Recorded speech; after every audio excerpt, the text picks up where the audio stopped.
आज का विषय प्रारंभ करते हैं।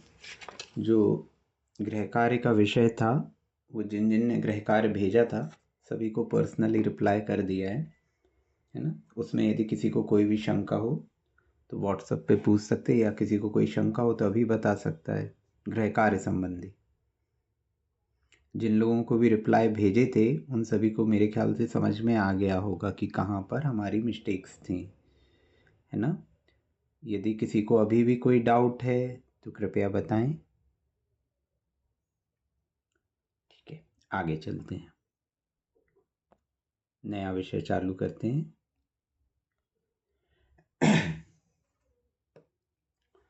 हाँ, तो अपन ने कल युष्मत के रूप देख लिए थे, ठीक है। अब थोड़ा सा आगे चलते हैं। अपन जो धातु रूप देख रहे थे उन धातु रूपों में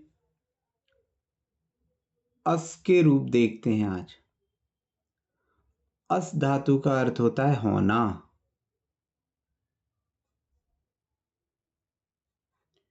लट लकार में इसके रूप देखेंगे। लट लकार अर्थात वर्तमान काल में, तो ये हो गया आपका प्रथम पुरुष या अन्य पुरुष, मध्यम पुरुष और उत्तम पुरुष। और यहाँ हो गया आपका एक वचन, द्विवचन और बहुवचन। इसके रूप चलेंगे अस्ति, स्तः, सन्ति,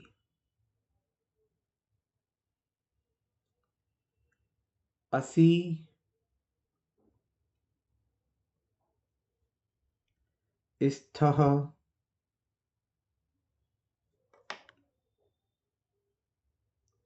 स्थ,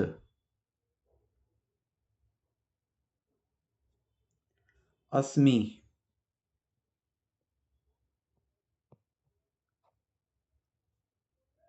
स्वः, विसर्ग हैं, स्मः।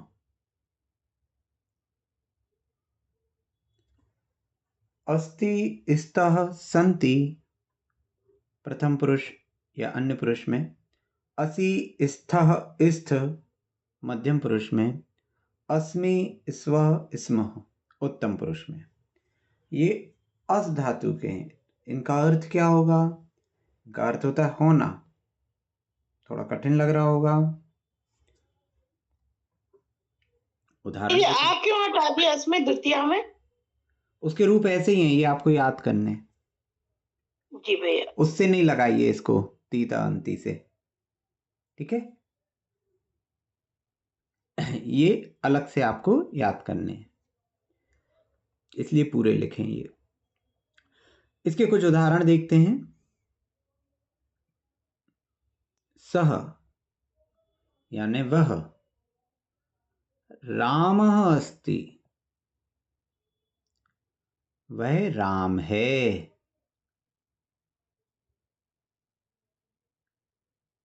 सह रामः अस्ति वह राम है।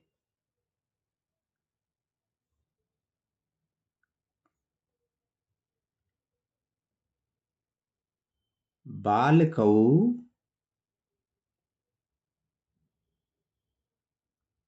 बालकौ क्या हो गया? प्रथमा का द्विवचन, बालकः, बालकौ, बालकाः।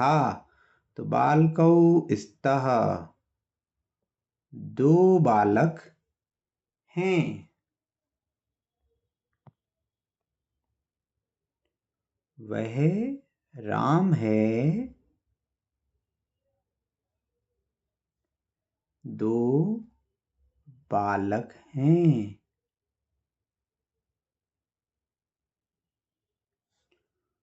तुम हो,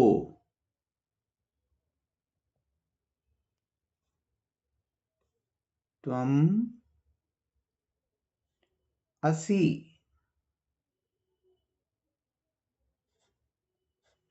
त्वम असि तुम हो,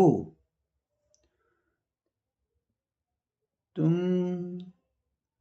सब हो, त्वम, युवाम, यूयम। तो यूयम यहाँ क्या लग जाएगा? मध्यम पुरुष का बहुवचन स्थ। यूयम स्थ।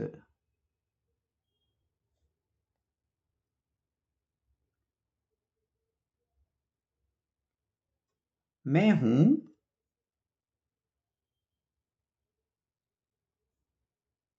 मैं हूं। अहम अस्मि।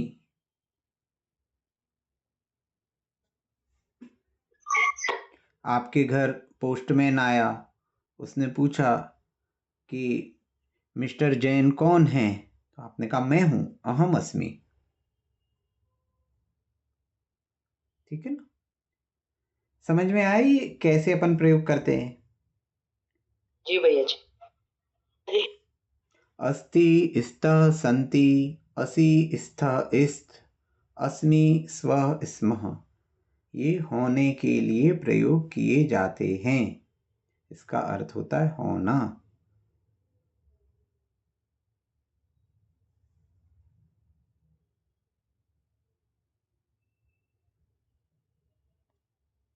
थोड़े और उदाहरण ले लेते हैं।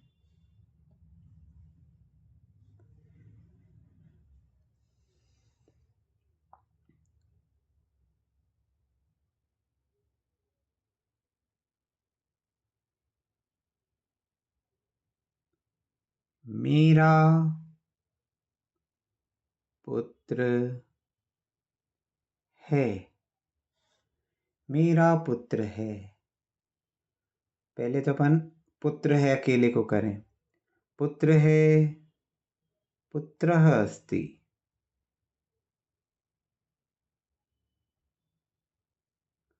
फिर अपन ने कहा मेरा पुत्र है। मेरा पुत्र है तो मेरा के लिए क्या हो जाएगा? मम, षष्ठी का एक वचन। मम पुत्रः अस्ति। अब यदि ये कहें राम मेरा पुत्र है, तो यहां हो जाएगा रामः मम पुत्रः अस्ति। उस दिन दीदी पूछ रही थी ना कि प्रथमा का एक वचन दो जगह नहीं आ सकता, तो राम में भी प्रथमा का एक वचन है, पुत्र में भी प्रथमा का एक वचन है। राम मम पुत्र अस्ति, ये विशेष विशेषण संबंध है, इसको भी बताते हैं कैसे हुआ ये। तो ये अस्ति, स्तः, सन्ति, इसको कैसे प्रयोग करना है ये आप लोगों को क्लियर? इसमें कोई डाउट?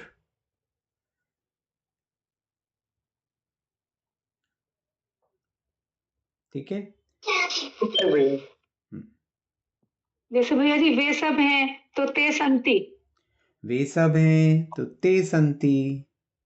जी ते ठीक। संति, ते बहुवचन हो गया, वे सभी।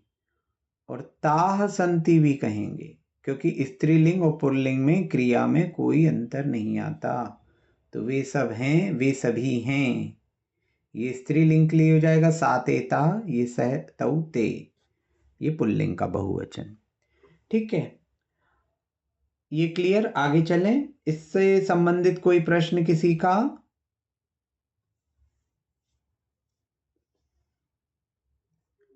ये अस्भुवी धातु, भैया ये पुत्र का पुत्र ही रहेगा। पुत्र तो संस्कृत में भी आता है ना, पुत्रा हो गया ना, पुत्रा लिखा ना, विसर्ग लगाए। अच्छा हाँ, अच्छा अच्छा, ठीक है ठीक। पुत्र। और कोई प्रश्न किसी का? आगे चलें। अब जी बात आती है कि हमने प्रयोग किया विशेष और विशेषण। विशेषण की परिभाषा आपने पढ़ी होगी, एडजेक्टिव कहते हैं इंग्लिश में। तो ये परिभाषा आपने पढ़ी होगी, जिन शब्दों के माध्यम से किसी संज्ञा या सर्वनाम की विशेषता बताई जाती है उनको विशेषण कहते हैं। जैसे मीठा दूध, काला सर्प, हरा वृक्ष, ऊंचा आदमी, है ना। तो हमने कहा मीठा दूध,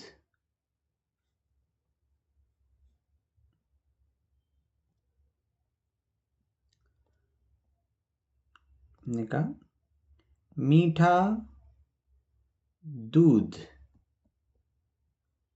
हरा वृक्ष,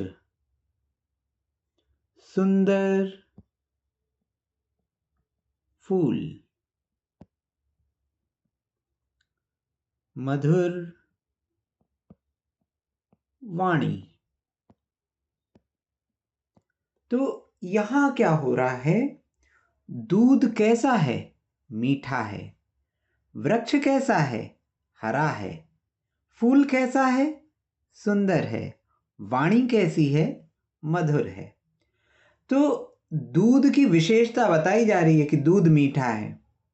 मीठी तो बहुत सी चीजें होती हैं, मीठा फल भी हो सकता है ना, मीठा दूध भी होता है, मीठा जलेबी, कुछ भी, बहुत सी चीजें मीठी होती हैं।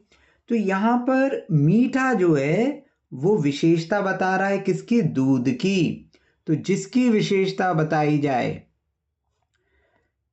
विशेष क्या है, जिसकी विशेषता बताएं, जिसकी विशेषता बताई जाती है वो विशेष्य है। और विशेषण क्या है,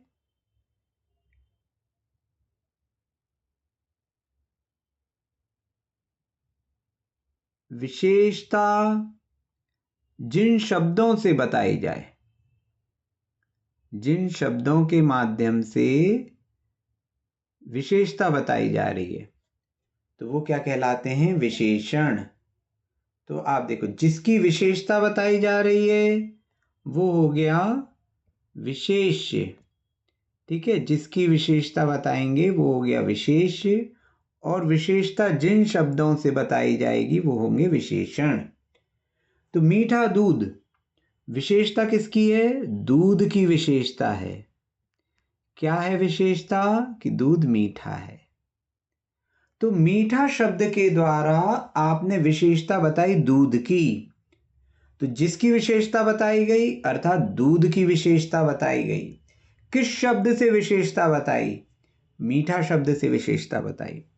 आप यदि यहां पर कहते सफेद दूध, तो यहां क्या हो जाता, विशेषता फिर से दूध की ही बताई जा रही है, लेकिन इस बार किसके माध्यम से बताई जा रही है, सफेद के माध्यम से। गाढ़ा दूध,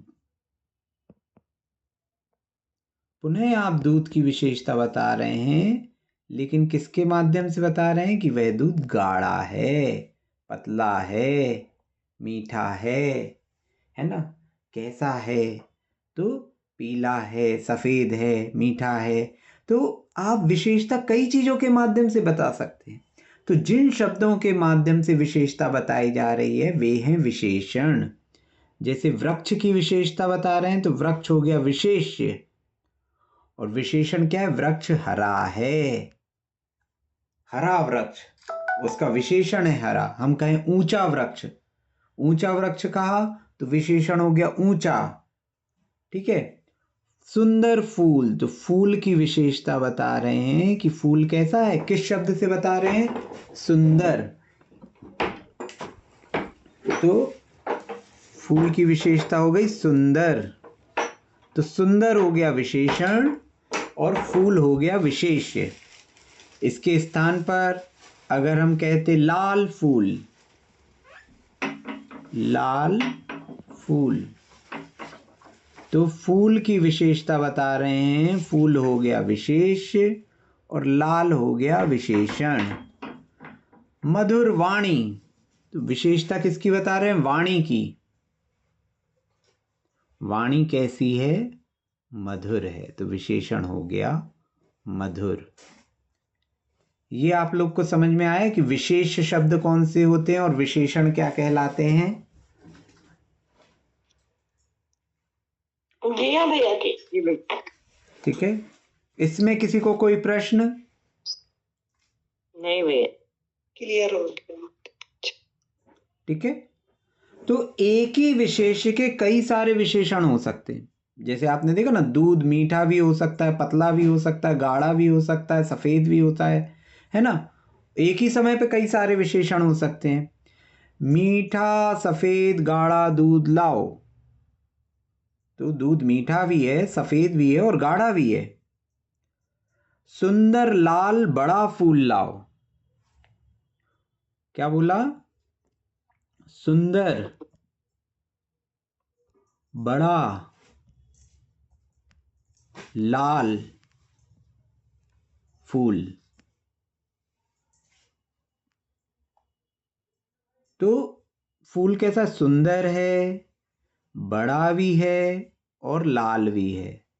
तो हम कई सारी विशेषता बताते। जैसे आप दुकान में जाते, आपने कहा कपड़ा दिखाइए, उसने कहा कैसा कपड़ा दिखाएं? तो आप बताते इस क्वालिटी का कॉटन का दिखाइए, इस कलर का दिखाइए, पतला दिखाइए, मोटा दिखाइए। तो ये सब आप क्या बता रहे हैं? कपड़ा तो हो गया संज्ञा, विशेष्य। अब उस कपड़े की विशेषताएं बता रहे हैं आप, महंगा दिखाएं, सस्ता दिखाएं, ऐसा दिखाएं, वैसा दिखाएं। तो ये सब उसकी विशेषता बता रहे हैं आप, उस हिसाब से फिर वो करेगा। किसी ने कहा फूल लाओ, कैसा फूल चाहिए? सुंदर फूल चाहिए, बड़ा चाहिए, लाल कलर का चाहिए। तो ये आपने उस फूल की विशेषताएं बता दी। तो एक ही समय पे हम एक ही चीज की एक से अधिक विशेषताएं भी बता सकते हैं, है ना? ये आप प्रतिदिन प्रयोग करते ही हैं। ठीक है, अब आपसे कहा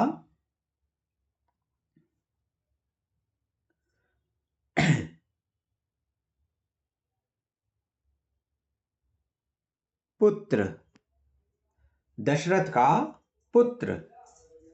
तो दशरथ का पुत्र, अब दशरथ का पुत्र, दशरथ ने कहा पुत्र, मेरा पुत्र है।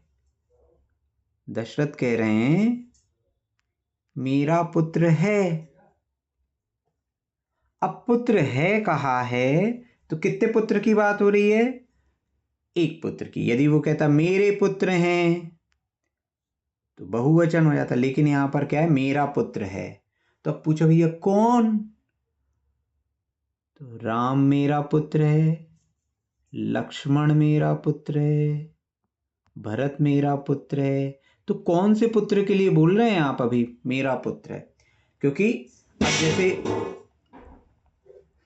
आप अपने बच्चे के विद्यालय में गए, तो अब आपके दो बच्चे हैं, तो आप जिस बच्चे की कक्षा में गए, है ना, तो आपने पहले बड़े बच्चे की कक्षा में गए, आपने वहां पे शिक्षक को परिचय दिया, हम राम के पेरेंट्स हैं। फिर जब छोटे बालक की कक्षा में गए तो आपने कहा हम लक्ष्मण के पेरेंट्स हैं। तो अब ये भैया कैसे बदल गए आप? राम के भी पेरेंट्स हैं, लक्ष्मण के भी पेरेंट्स हैं, लेकिन आपको पता है कहाँ आपको क्या बोलना है। तो उस समय किस समय आपकी विशेषता क्या है, तो आप उस हिसाब से कथन करते हैं, है ना? तो जब राम का कथन हो रहा है तो राम मेरा पुत्र है, जब लक्ष्मण के विषय में बात हो रही तो लक्ष्मण मेरा पुत्र है। तो अलग अलग समय पे इस प्रकार से चलता रहता है। तो अब इनका प्रयोग कैसे किया जाता है? हिंदी में प्रयोग तो आपने देखा है, अब संस्कृत में हमें कैसे प्रयोग करना है? तो संस्कृत में प्रयोग करते समय एक नियम याद रखें, ये नियम लिख लें। विशेष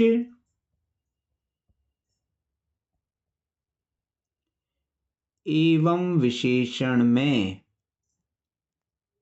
विशेष क्या है? जिसकी विशेषता बताई जा रही है। विशेषण वे शब्द जिनके माध्यम से विशेषता बताई जा रही है। नियम आप लिख लें, विशेष एवं विशेषण में पहला, वचन समान होंगे।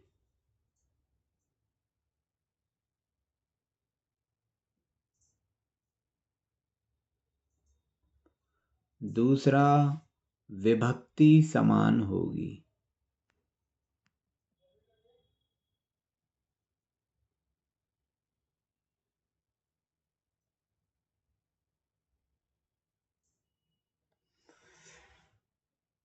जो विभक्ति जो वचन विशेष का है वही विशेषण का होगा। जैसे हमने कहा मधुर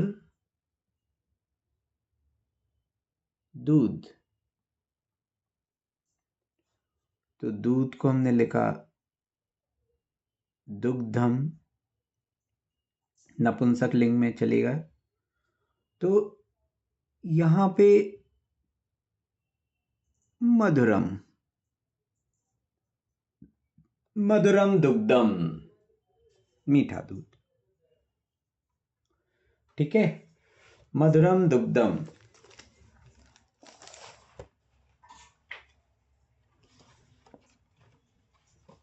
जो आपने क्या कहते विभक्ति विशेष के लिए प्रयोग की, जो दूध के लिए विभक्ति प्रयोग की, वही आप विभक्ति विशेषण के लिए भी प्रयोग करेंगे। मधुर दूध है तो मधुरम दुग्धम अस्ति। हमने कहा मधुर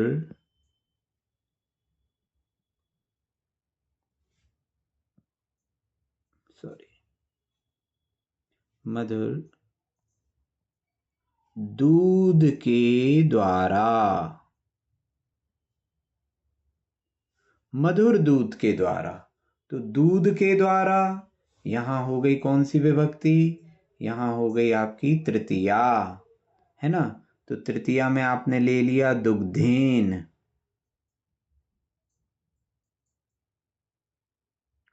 दुग्धेन ले लिया। तो अब मधुरम दुग्धेन नहीं कहेंगे, अब मधुर में मधुरेन। यहां ना आएगा, ना नहीं आएगा, मधुरेण दुग्धेन। क्यों? मधुर के द्वारा तो लिखा ही नहीं था, नहीं दूध के द्वारा लिखा था। मधुर तो दूध का विशेषण है, तो दुग्धेन में तृतीया लगी है, इसलिए मधुर में भी तृतीया विभक्ति लग गई।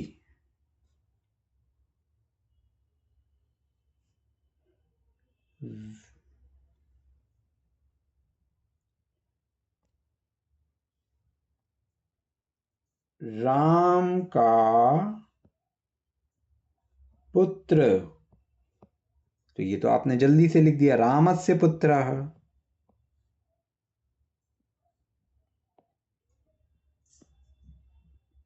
रामस्य पुत्रः। वीर राम का पुत्र। राम कैसे हैं? वीर हैं, ठीक है ना। तो अब वीर में कौन सी विभक्ति लगेगी? तो इसके लिए तो कुछ दिया नहीं है, तो वीर किसकी विशेषता बता रहे हैं? राम की। तो जो विभक्ति राम की है वही वीर की, तो यहां हो जाएगा वीरस्य, वीरस्य रामस्य पुत्रः, वीर राम का पुत्र।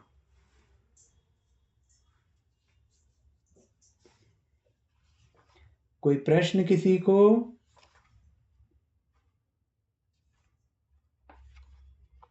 नहीं भैया जी। समझ में आ रहा है सबको? जी भैया। शलभ भैया आ गया समझ में? जी भैया आ गया। चलो।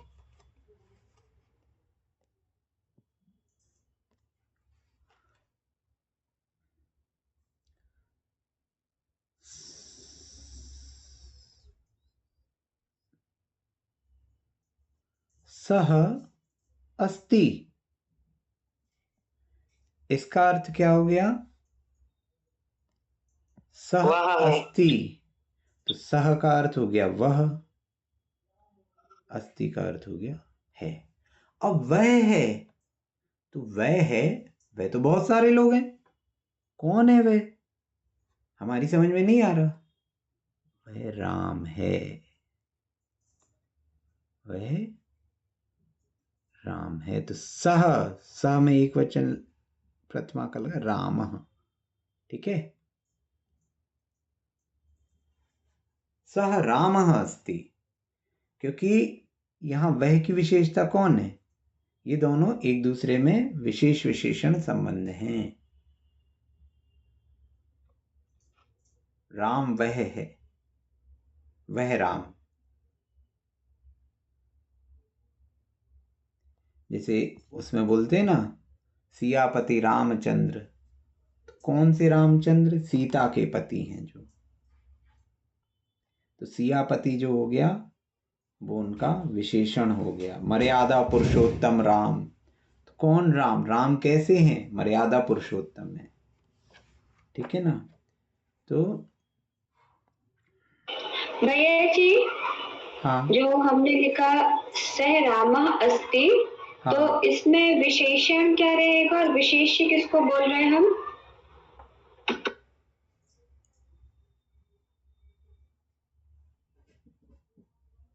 नहीं, विशेष विशेषण एक बार मैं भी कंफर्म कर लूंगा इसमें कि इसमें विशेष विशेषण किसको कहेंगे। थोड़ा सा मेरे को भी डाउट हो रहा है इसमें, है ना। ठीक है भैया जी।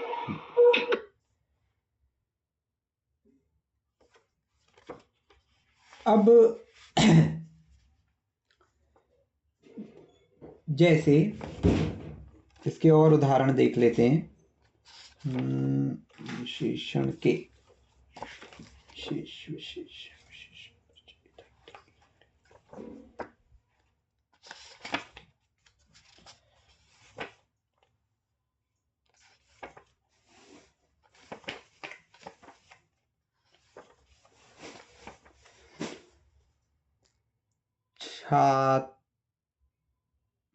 बालकः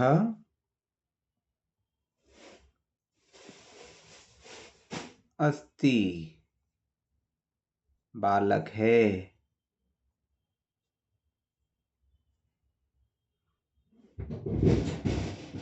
बुद्धिमान बालक है तो बुद्धिमानः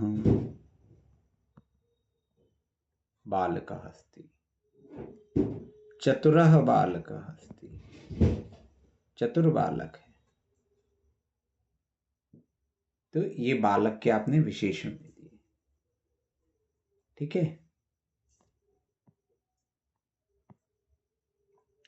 तो इस प्रकार से अपन विशेष विशेषण का संबंध देख सकते हैं अपन। जैसे भैया जी हाँ, मेरा एक क्वेश्चन और है। हाँ बताइए। जैसे कि हमने देखा था कि मधुर दूध में मधुरेण और दुग्धेण दोनों नपुंसक लिंग के आ रहे थे।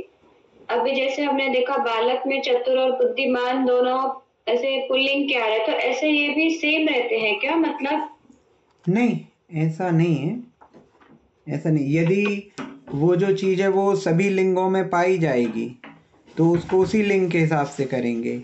यदि सभी लिंग में नहीं पाई जाएगी तो उसको फिर वो जिस लिंग का है उसी के हिसाब से करेंगे, ऐसा नहीं। लेकिन विभक्ति और वचन ये दोनों एक ही रहेंगे। अब जैसे अपन थोड़ा सा विधान देखें, आप लोग भक्तामर विधान करते होंगे, है ना, करते हैं भक्तामर विधान? जी भैया जी। है ना। तो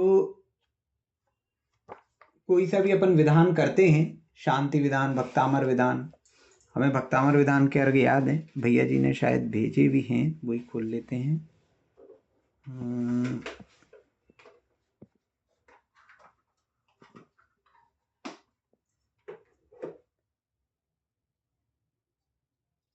कौन है, कहाँ से आ गए? म्यूट कर लीजिए प्लीज। मम्मी आ गई क्या? कौन है भैया, म्यूट कर लीजिए।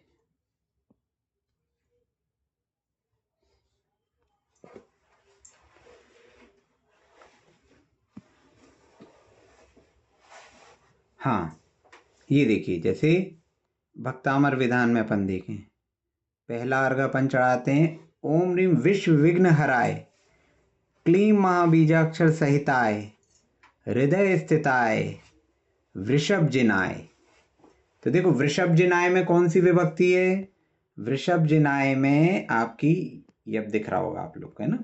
वृषभ जिनाय में चतुर्थी का एक वचन है, बालकाय। वृषभ जिन के रूप चल रहे हैं, तो जिन के रूप कैसे चलेंगे? जिनाय, जिनाभ्याम, जिनेभ्यः। तो वृषभ जिनाय। तो अब इन ऋषभ जिन कैसे हैं? तो जिनाय, यहां पे तो आपने चतुर्थी का एक वचन लगा दिया कि ऋषभ जिन के लिए अर्घ समर्पित कर रहा हूं, लेकिन उनके विशेषण क्या क्या दिए? विश्व विघ्न हराय, विश्व के विघ्नों को हरने वाले हैं। क्लीम महाबीजाक्षर सहिताय, क्लीम महाबीजाक्षर से सहित हैं। हृदय स्थिताय, हृदय में स्थित हैं। कौन? वृषभ जिन। तो ये जो आप विशेषण लगाते हैं, ये किसके विशेषण लगा रहे हैं? ये आप जिनको अर्घ समर्पित कर रहे हैं, वृषभ जिन को, उनके विशेषण हैं। तो इसलिए इसमें भी चतुर्थी का एक वचन लगा। विश्व विघ्न हराय, विघ्न हराय, हराय, तो विघ्न हर के रूप चलाए। विघ्न हराय, विघ्न हराभ्याम, विघ्न हरेभ्य। चतुर्थी का एक वचन विघ्न हराय। सहिताय, है ना, क्लीम महाबीजाक्षर सहिताय, तो सहित के रूप चले, तो सहिताय चतुर्थी का एक वचन। हृदय स्थिताय, हृदय स्थिताय चतुर्थी का एक वचन। तो इन सब विशेषणों में चतुर्थी का एक वचन क्यों लगा? क्योंकि वृषभ जिनाय लिखा था। वृषभ जिन में आपने चतुर्थी का एक वचन लगाया था, इसीलिए इन सारे विशेषणों में जितने भी आप अर्घ चढ़ाते हैं, उनमें आपने चतुर्थी का एक वचन लगा दिया। इसी प्रकार आप यहां देखें, हृदय स्थिताय श्री ऋषभ जिनाय, दूसरे अर्घ में नानामर संस्तुताय सकल रोग हराय, क्लीम महाबीजाक्षर सहिताय, हृदय स्थिताय। तो श्री ऋषभ जिनाय चतुर्थी का एक वचन बालकाय, रामाय। इसी तरह ऋषभ जिनाय, आय जुड़ता है ना चतुर्थी के एक वचन में, तो ये चतुर्थी का एक वचन हो गया। अब यहां चतुर्थी का एक वचन है, तो इनके सभी विशेषणों में चतुर्थी का एक वचन लग गया। अब हमें तो ये पता ही नहीं, अर्घ तो हमें लिखा हुआ मिला, अर्घ लिखा हुआ मिला। अब हमें कैसे समझ में आएगा कि कौन इनके विशेषण हैं? तो हम ये देख लें, ऋषभ जिन में क्या विभक्ति लगी है? चतुर्थी लगी है। तो किस किस में चतुर्थी लगी है? संस्तुताय, सकल रोग हराय, क्लीम महाबीजाक्षर सहिताय, हृदय स्थिताय। तो इन सभी में चतुर्थी लगी है। और हमको ये पता है कि विशेष विशेषण में एक ही विभक्ति होती है। तो इसका मतलब हो गया कि ऋषभ जिनके ये सारे विशेषण हैं। नानामर संस्तुताय, है ना, नाना प्रकार के अमर, अमर यानी देवों के द्वारा जिनकी स्तुति की गई है। ऐसे सकल रोग हराए, सभी रोगों को हरने वाले। और क्लीम महाबीजाक्षर से सहित, हृदय स्थिताय, हृदय में स्थित, ऐसे ऋषभनाथ जिनेन्द्र को अर्घ्य समर्पित कर रहे हैं। तो ये आपको समझ में आया कि यहाँ पर हम पूजा में जो विधान आदि करते हैं, तो विधानों में विभक्ति एक ही ली जाती है। आप कोई सा भी अर्घ उठा लें, है ना। इसमें किसी को कोई प्रश्न?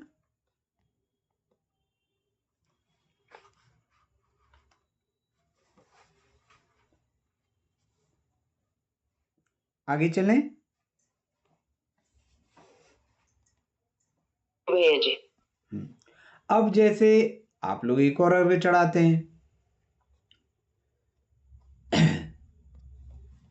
उदक चंदन वाला, फिर से उस अर्घ को ले लेते हैं। कल उसका तो भेज दिया था, यजामही वाला भैया जी ने भेजा था, वो फिर हमने आप लोगों को शेयर कर दिया था। अब जो आप बोलते हैं, धवल उदक चंदन तंदुल पुष्प कई, चरु सुदीप सुदु फल अर्घ कई। धवल मंगल गान, धवल मंगल गान रवाकुले,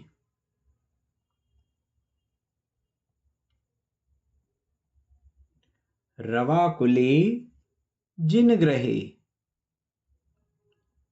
जिन ग्रहे में कौन सी विभक्ति है? सप्तमी का एक वचन। आप यहां देखेंगे रवाकुले में भी सप्तमी का एक वचन लगा है।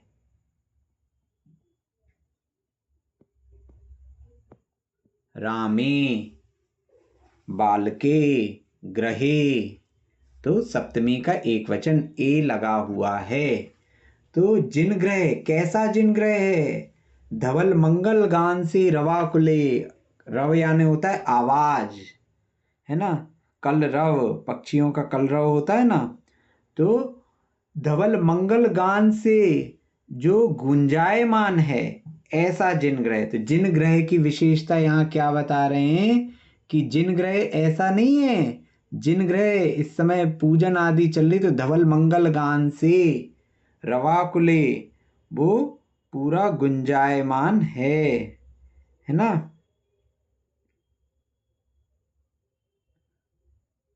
ठीक है, ये जो आप प्रतिदिन पढ़ते हैं, तो रवाकुले में भी आपने सप्तमी विभक्ति लगाई है और जिन ग्रहे में भी सप्तमी विभक्ति लगाई है ना। दोनों में सप्तमी विभक्ति है। तो क्योंकि यहाँ पे विशेष विशेषण संबंध है, इसलिए दोनों में सप्तमी विभक्ति है। ठीक है भैया, इसमें धवल मंगल गान में क्यों नहीं है? धवल मंगल गान में क्यों नहीं है? गान जो शब्द है वो गे में लिट लगा के बनाया हुआ है ना। और धवल मंगल गान रवाकुले मेरे ख्याल से सिंगल वर्ड है कि वो है, क्योंकि गे में लुट प्रत्यय लगा के गान बना है। गान के रूप इसमें मूल शब्द इसका गानम नपुंसक लिंग में है ये, क्योंकि समासिक पद है। धवल मंगल गान रवाकुल, तो ये समास है पूरा, तो यहाँ अलग अलग विभक्ति नहीं लगी है अभी। इसी प्रकार आपका अभिषेक पाठ में भी हैं कुछ उदाहरण इसके। अभिषेक पाठ,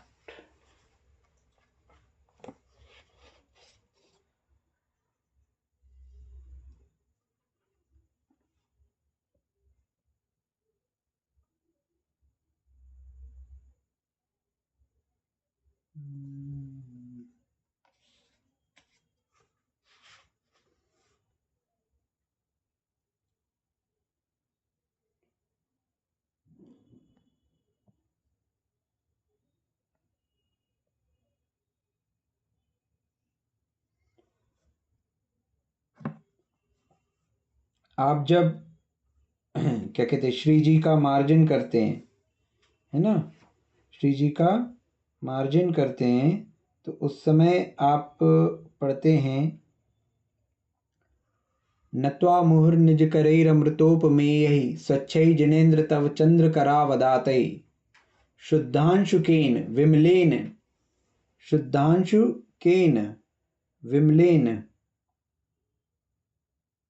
है ना। तो अंशुक यानी होता है वस्त्र। अंशुक का अर्थ होता है वस्त्र, कपड़ा। तो आपने क्या कहा? शुद्धांशुकेन।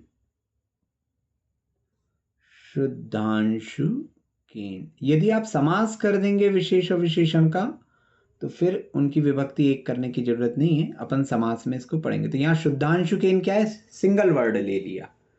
तो अंशुकेन तृतीया का एक वचन। तो अंशुकेन तृतीया का एक वचन, अर्थात वस्त्र के द्वारा। वस्त्र कैसा है? शुद्ध वस्त्र के द्वारा। क्योंकि यहाँ पे आपने शुद्धांशुक लिया है, तो शुद्धांशुक आपने शुद्ध वस्त्र पहले ही ले लिया, तो वहां विशेषता आप नहीं बता रहे, वहां आपने वही बोला। लेकिन आप उसके बाद क्या लिख रहे हैं? शुद्धांशुकेन विमलेन। तो ये शुद्ध वस्त्र कैसा है? विमल है, मल रहित है ना, विमल शुद्ध है।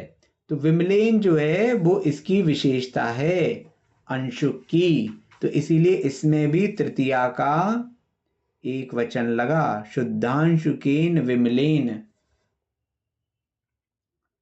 ठीक है।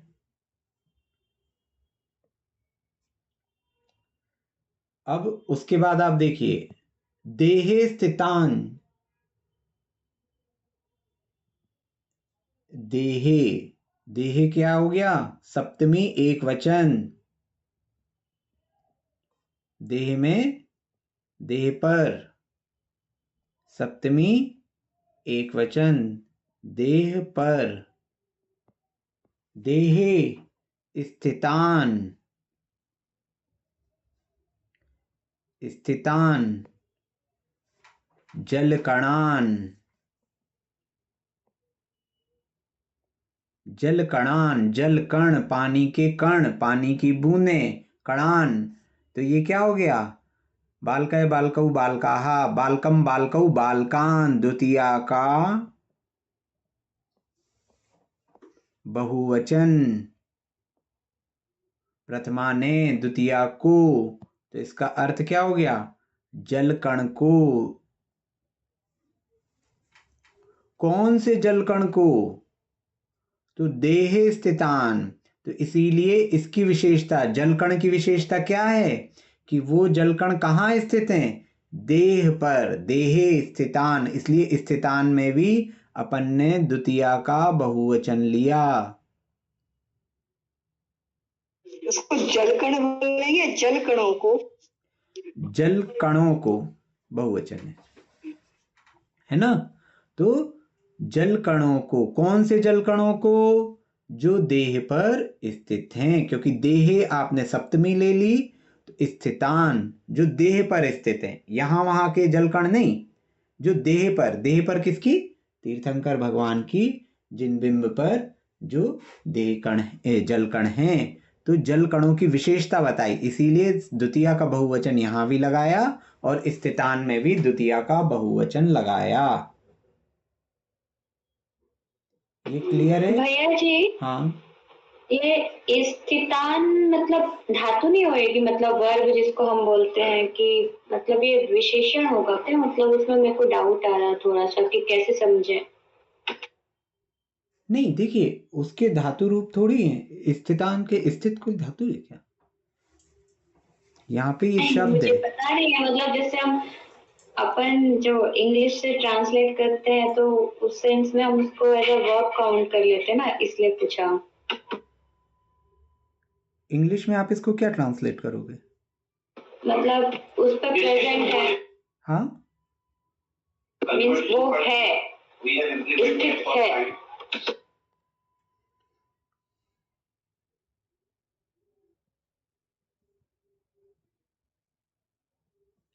the water drops which are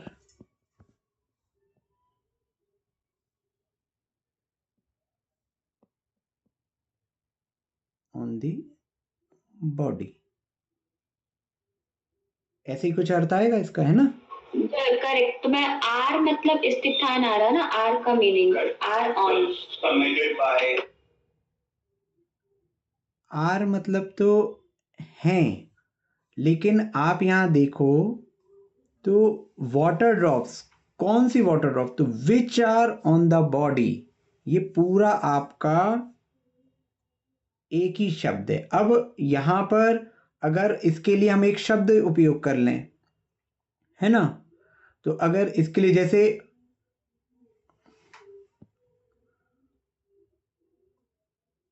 जो यहां अगर हम ये कहते, जो जलकण प्रतिमा पर हैं, तो ये हमारा जो लिखा है ये हो जाता है ना, लेकिन हमने इसके लिए हमने एक ही वर्ड का प्रयोग कर लिया, है ना, स्थितान, देहे स्थितान। और यहाँ विभक्ति लग गई है द्वितीया, है ना। और फिर क्या होता है कि यहाँ पर आगे आप देखेंगे तो धातु से फिर आप उसके कृदंत बना के फिर उसके शब्द रूप भी चलेंगे, तो हमेशा धातु रूप ही चले ऐसा नहीं, ठीक है।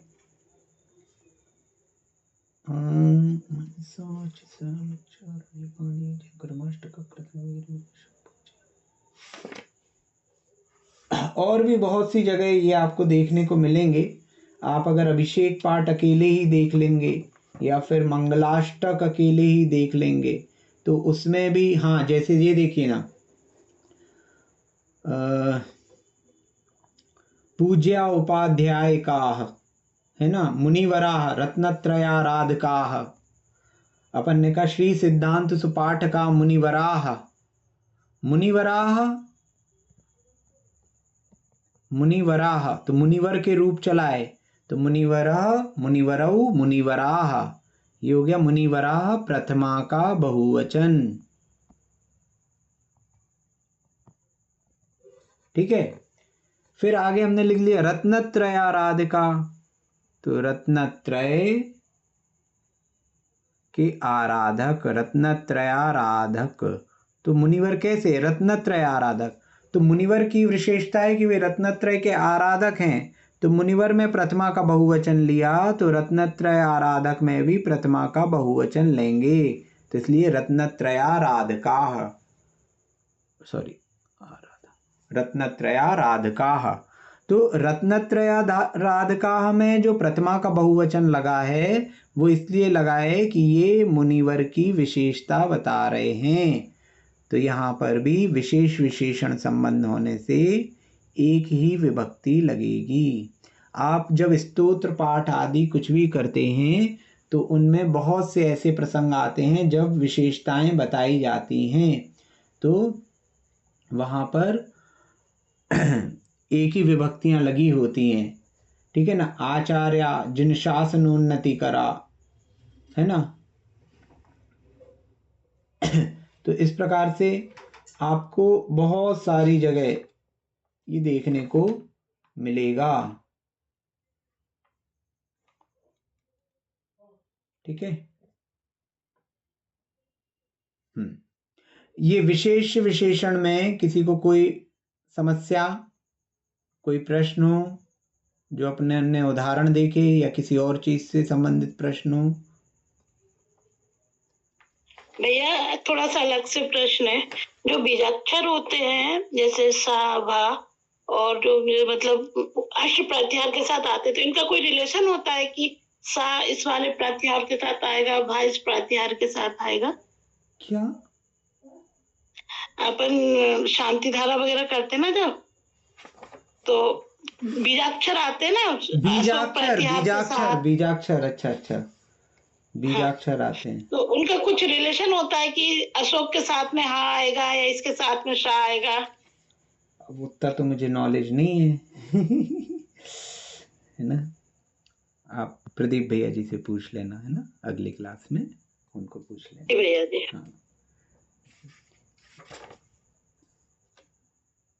हाँ, अब इसके बाद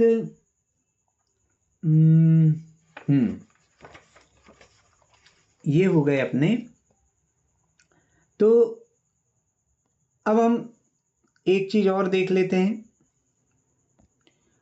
7 विभक्तियां हैं, तो हमने पहले तो ये पढ़ लिया था कि इन विभक्तियों का प्रयोग प्रथमा ने द्वितीया को तृतीया से के द्वारा चतुर्थी के लिए पंचमी से षष्ठी का के की सप्तमी में पर।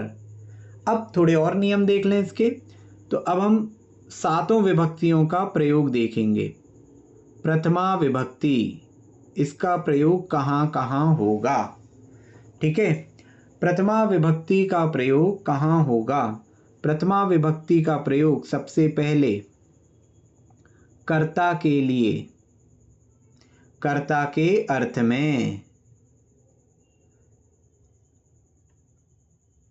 कर्ता जो भी रहेगा उसके अर्थ में प्रथमा विभक्ति का प्रयोग होगा। कर्ता कौन है? तो क्रिया को करने वाला, क्रिया को करने वाला कर्ता होगा।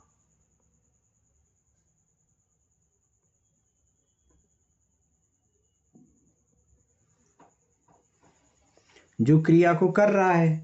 और इसमें हमने आपको कहा था वाक्य है राम दूध पीता है, तो आप क्रिया ढूंढो, फिर क्रिया में आप प्रश्न उठा लो कौन क्रिया कर रहा है, कौन दूध पी रहा है, तो कौन क्रिया कर रहा। आप इस प्रश्न को करोगे तो आपको मिल जाएगा कर्ता, उसमें लगा दो आप प्रथमा। कौन दूध पी रहा है, राम दूध पी रहा है, तो राम हो गया कर्ता। कौन विद्यालय जा रहा है, मोहन विद्यालय जा रहा है, तो मोहन हो गया कर्ता। तो जो भी कर्ता होगा उसमें आपको प्रथमा विभक्ति लगानी है। ठीक है।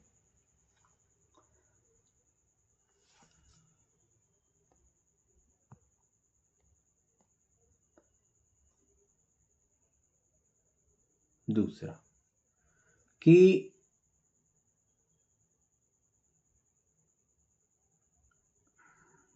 जब अपन इस प्रकार का प्रयोग करते हैं कि है, क्या है, क्या है के उत्तर का, जब क्रिया नहीं है वहां पर कोई है, अकेली क्रिया है वैसे अपन हेल्पिंग वर्ब के रूप में यूज करते हैं। तो क्या है, पुस्तक है, राम है, बालक है, बालिकाएं हैं, मैं हूं, तुम हो। तो इनमें भी क्या का जो उत्तर देगा उसमें लगेगी प्रथमा। जैसे बालकः अस्ति, क्या है या कौन है ना। यदि वो क्या कहते हैं आपका लिविंग बीइंग हुआ तो कौन आ जाएगा, यदि निर्जीव वस्तु हुआ तो क्या है आ जाएगा। तो बालकः अस्ति, बालक है।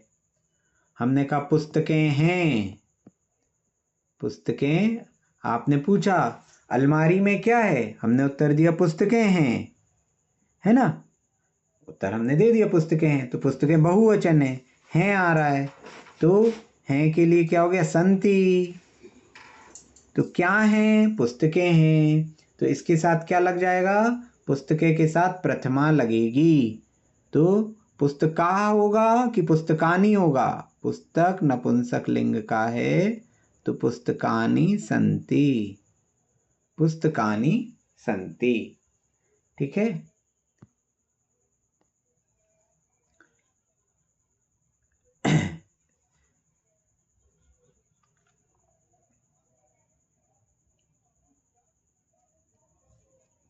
वह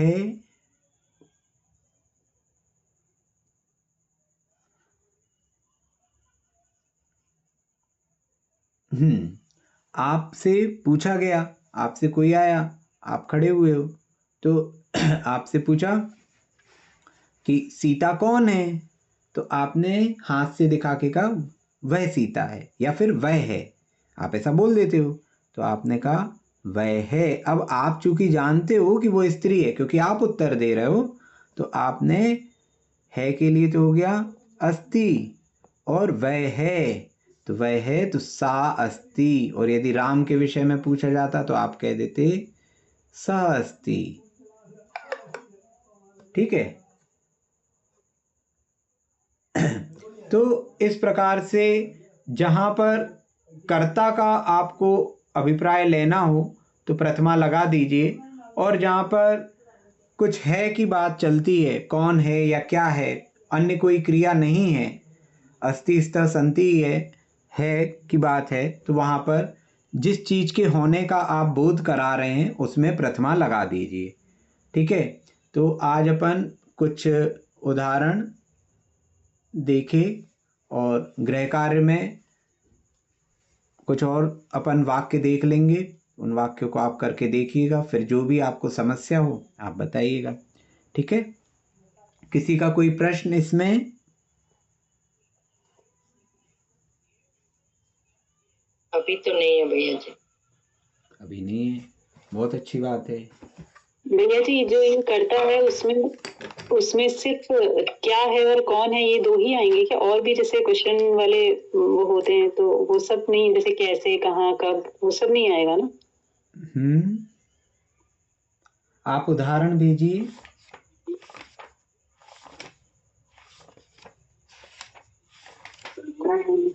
क्या? पहले हिंदी में उसका उदाहरण बनाइए, है ना, फिर अपन उसको संस्कृत में केवल अपन ट्रांसलेट कर लेंगे, ठीक है जी। हाँ भैया जी हाँ। कल का आंसर बता दीजिए। तुम दोनों मंदिर से आते हो, इसका ये सही है क्या? युवाम मंदिरेन आगच्छथा। आपने भेजे थे उत्तर? नहीं भेजे नहीं थे, पर सॉल्व कर लिए थे। नहीं तो आप भेज दो, आपको मैं उत्तर दे दूंगा, ठीक है ना। क्या है कि उस पे देख के फिर 1 to 1 मैं बता दूंगा, है ना, क्योंकि फिर बाकी लोगों का टाइम भी वेस्ट होगा, है ना। आप भेज दीजिएगा मेरे को, मैं बता दूंगा। अच्छा ठीक है। और अब अपन पूरा करते हैं। बोधि समाधि परिणाम विशुद्धि स्वात्मोपलब्धि शिव सौ के